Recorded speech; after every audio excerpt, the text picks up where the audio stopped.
भारत माता की कोख से एक से बढ़कर एक महान वीर ही नहीं बल्कि कई वीरांगनाओं ने भी जन्म लिया है, जिन्होंने भारत माता की रक्षा के लिए अपने सर्वस्व सुखों का त्याग कर अपनी मातृभूमि की पूरे मनोयोग के साथ रक्षा करी है। ऐसी महान वीरांगनाओं की श्रेणी में नाम आता है रानी नायकी देवी सोलंकी का। यह एक ऐसी वीरांगना थी जिससे मोहम्मद गोरी थर्राता था और इस वीरांगना ने युद्ध में मोहम्मद गोरी को रणभूमि छोड़ भागने को मजबूर कर दिया था। आधुनिक इतिहासकारों द्वारा भारत की इस वीरांगना का उल्लेख कभी नहीं किया गया, जबकि महिला सशक्तिकरण अभियान के प्रतीक के रूप में मानी जाने वाली रानी नायकी देवी सोलंकी जैसी वीरांगनाओं का नाम प्रथम अध्याय में होना चाहिए था। रानी नायका देवी सोलंकी ने किस तरह मोहम्मद गोरी को नपुंसक बनाया, ये जानने के लिए आप बने रहिए हमारे वीडियो के साथ अंत तक।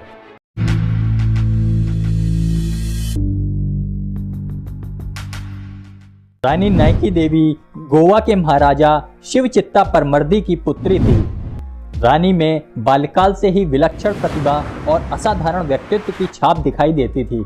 रानी नायकी देवी युद्ध कला में निपुण होने के साथ साथ एक कुशल कूटनीतिज्ञ भी थी।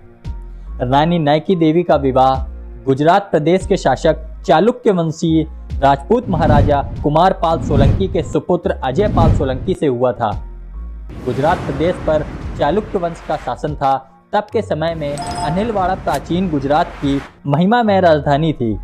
इस जगह को राजधानी बनाने का कारण यही था कि अनिलवाड़ा संपूर्ण गुजरात के क्षेत्र को स्पर्श करे हुए था। महाराजा अजय पाल का शासनकाल केवल 4 वर्ष लगभग 1171 से 1175 ईस्वी तक का ही था। महाराजा की असमय मृत्यु होने के बाद शत्रु राष्ट्र एवं धर्म पर गिद्ध की तरह नजर गड़ाए बैठे थे। तुर्की आक्रमणकारी जिस समय के लिए घात लगाए बैठे थे, वो समय उनके हाथ लग गया। गुजरात उस समय धन धान्य से संपन्न था एवं वहाँ की जनता भी धन धान्य से परिपूर्ण थी। रानी नायकी देवी सोलंकी के 2 पुत्र थे। बड़े बेटे का नाम मूलराज द्वितीय और छोटे पुत्र का नाम भीमदेव द्वितीय था। रानी नायकी देवी ने यह निर्णय लिया कि वह राज्य की कमान अपने हाथ में नहीं ले सकती, लेकिन इस राज्य के उत्तराधिकारी मूलराज द्वितीय की प्रतिनिधि बनकर उनका मार्गदर्शन करने के लिए तैयार हो गई थीं। मोहम्मद गोरी एक लुटेरा था जो हवसी और आक्रांता था। अपने साम्राज्य को बढ़ाने के लिए सन 1178 ईस्वी में विशाल सेना के साथ गुजरात की राजधानी अनिलवाड़ा की तरफ वह निकल पड़ा।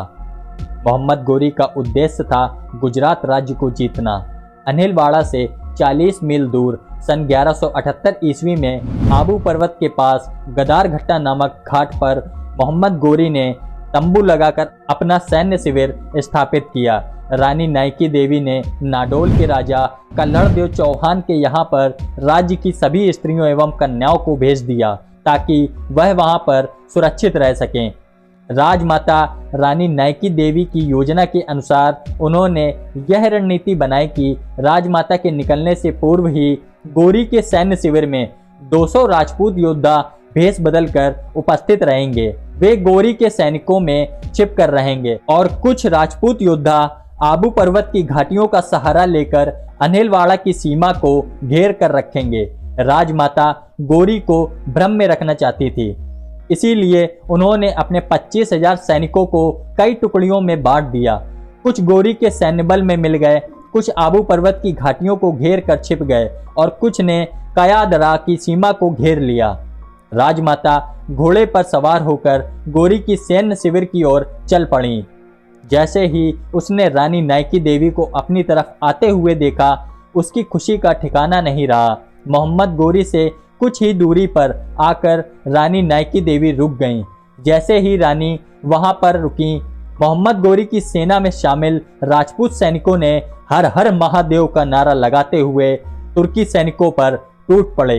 रानी नायकी देवी सोलंकी के साथ घुड़सवार सैनिक, पैदल सैनिक और हाथियों पर सवार सैनिकों को देखकर मोहम्मद गोरी के पैरों तले जमीन खिसक गई।